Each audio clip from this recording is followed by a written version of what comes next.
नमस्कार. कसे आहे ना? आयुष्यात जेव्हा आपण एखाद्या अनोळखी वाटेवर चालण्याचा विचार करतो तेव्हा मनात नकळत एक धडधड सुरू होते. अगदी स्वाभाविक आहे. म्हणूनच रिचर्ड हॅरिस यांच्या दी आर्ट ऑफ रिस्क या अत्यंत महत्त्वाच्या संकल्पनेवर आधारित आजच्या या विशेष विश्लेषणामध्ये तुमचं स्वागत आहे.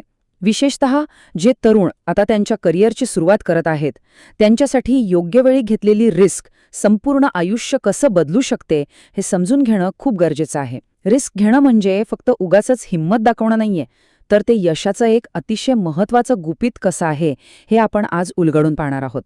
चला तर मग थेट विषयाला सुरुवात करूया. आता तुम्हाला साहजिकच एक प्रश्न पडला असेल, नवीन पाऊल उचलताना आपल्याला भीती का वाटते? जेव्हा आपण काहीतरी नवीन करण्याचा विचार करतो तेव्हा सर्वात पहिला विचार काय येतो मनात? जर मी हरलो तर काय होईल? जर माझं चुकलं तर? बघा, एखादा मोठा निर्णय घेताना अशी भीती वाटणं अगदी नॅचरल आहे. पण अडचण कुठे येते माहितीये? ही भीती अनेकदा आपल्याला आहे तिथेच थांबवून ठेवते. पण आज आपण हे शिकणार आहोत की ह्या भीतीला एक अडथळा न मानता यशाकडे जाण्याची एक भक्कम पायरी कसं बनवता येईल. आजच्या या संपूर्ण विश्लेषणाची रूपरेषा आपण 5 मुख्य भागात विभागली आहे. पहिला भाग, भीती, यशाची पहिली पायरी. दुसरा, रिस्क विरुद्ध जुगार.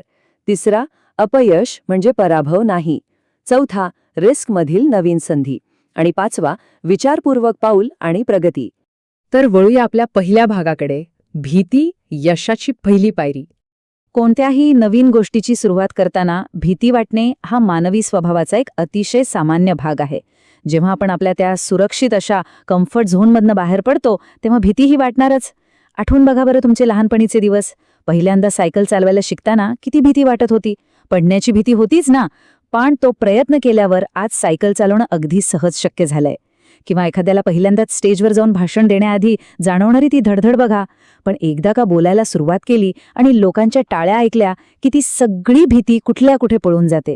या उदाहरणांवरनं एक गोष्ट स्पष्ट होते, या भीतीला पार केल्यावरच खरा आत्मविश्वास मिळतो. खरं सांगू, भीती ही थांबण्याची खूण नाहीये, ती प्रगतीची खूण आहे. जेव्हा तुम्हाला भीती वाटते तेव्हा त्याचा सरळ अर्थ असा असतो की तुम्ही तुमच्या त्या कम्फर्ट झोनमधनं बाहेर येत आहात. ही या गोष्टीची चाहूल आहे की तुम्ही काहीतरी मोठं अचीव्ह करणार आहात आणि खऱ्या विजयाच्या अगदी जवळ आहात. त्यामुळे भीतीला घाबरून पळून जाण्याऐवजी तिला एक पॉझिटिव्ह सिग्नल म्हणून स्वीकारायला शिका. आता येऊया आपल्या दुसऱ्या टप्प्यावर, रिस्क विरुद्ध जुगार. करिअरमध्ये मोठे निर्णय घेताना अनेकदा आपण रिस्क आणि जुगार ह्या 2 शब्दांत खूप कन्फ्यूज होतो. बघा, विचार न करता डोळे बंद करून मारलेली उडी म्हणजे जुगार. यात फक्त धोका आणि बेजबाबदारपणा असतो. पण या उलट पूर्ण माहिती घेऊन आणि योग्य योजना करून उचललेलं पाऊल म्हणजे कॅल्क्युलेटेड रिस्क. जेव्हा तुम्ही व्यवस्थित माहिती गोळा करून पूर्ण तयारीनिशी एखादी रिस्क घेता तेव्हा ती एक अत्यंत प्रभावी आणि विचारपूर्वक बनवलेली रणनीती ठरते. हे समजून घेण्यासाठी एक सोपं उदाहरण घेऊया. समजा एखाद्याने व्यवसायाचा काहीही अभ्यास न करता तो सुरू करण्याचा निर्णय घेतला. तर वरवर पाहता ती खूप मोठी रिस्क किंवा निव्वळ जुगार वाटतो, बरोबर? पण जर तोच व्यवसाय सुरू करण्यापूर्वी त्याने मार्केटचा अभ्यास केला, माहिती घेतली आणि योग्य प्लॅनिंग केलं तर तीच धोकादायक वाटणारी रिस्क एका आयुष्य बदलून टाकणाऱ्या मोठ्या संधीमध्ये बदलते. म्हणजेच काय, तर प्रत्येक रिस्क वाईट नसते. योग्य अभ्यास करून घेतलेली रिस्क तुम्हाला यशाच्या शिखरावर नक्की पोहोचवू शकते. आता वळूया तिसऱ्या आणि अत्यंत महत्त्वाच्या भागाकडे, अपयश म्हणजे पराभव नाही. अनेक तरुणांना एखादी चूक होण्याची इतकी भीती वाटते की ते नवीन प्रयत्नच करत नाहीत. अपयश किंवा फेलियर हा शब्द ऐकला की दुःख आणि भीती वाटते. पण आता या शब्दाची व्याख्याच बदलण्याची वेळ आली आहे. अपयश हा तुमचा शत्रू नाहीये, तर तो तुमचा खरा शिक्षक आहे. जेव्हा एखादी व्यक्ती पडते किंवा तिला अपयश येतं तेव्हा तो काही कायमचा पराभव नसतो, तर ती पुढच्या वेळी कसं सावरायचं आणि नव्याने कशी सुरुवात करायची याची एक अत्यंत मौल्यवान शिकवण असते.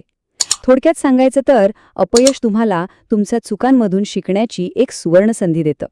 हे नेहमी लक्षात ठेवा की यश म्हणजे काही एखादी सरळ रेष नसते. यशाच्या वाटेवर चढउतार आणि अडथळे हे असणारच. खरा पराभव कधी होतो माहितीये? जेव्हा एखादी व्यक्ती पुन्हा प्रयत्न करायला स्पष्ट नकार देते. अडखळून पडल्यानंतर पुन्हा नव्याने उभं राहण्याची हिंमत दाखवणं हेच खरं यश आहे. त्यामुळे अपयशाला कधीही घाबरू नका. तो तुमच्या विजयाच्या प्रवासातील एक आवश्यक टप्पा आहे. भाग 4, रिस्कमध्ये दडलेल्या नवीन संधी. भीतीची भिंत ओलांडून जेव्हा आपण पुढे जातो तेव्हा रिस्क हा एका दरवाजासारखा भासतो. आता इथे गंमत बघा, ज्यांना भीती वाटते ते हा दरवाजा घट्ट बंद करतात आणि आहेत तिथेच राहतात. पण जे धैर्यवान असतात ते पूर्ण हिंमतीने हा दरवाजा उघडतात आणि त्यांच्यासाठी नवीन शक्यतांचं एक वेगळंच जग खुले होते. जगातले सर्वात मोठे शोध आणि सर्वात मोठी यशोशिखरे ही याच दरवाजाच्या पलीकडे म्हणजेच रिस्क घेण्यामधूनच साध्य झाली आहेत. या प्रत्येक रिस्कमध्ये नक्की काय दडलंय? तर एक नवीन मार्ग, एक नवी शिकवण आणि एक पूर्णपणे नवी सुरुवात.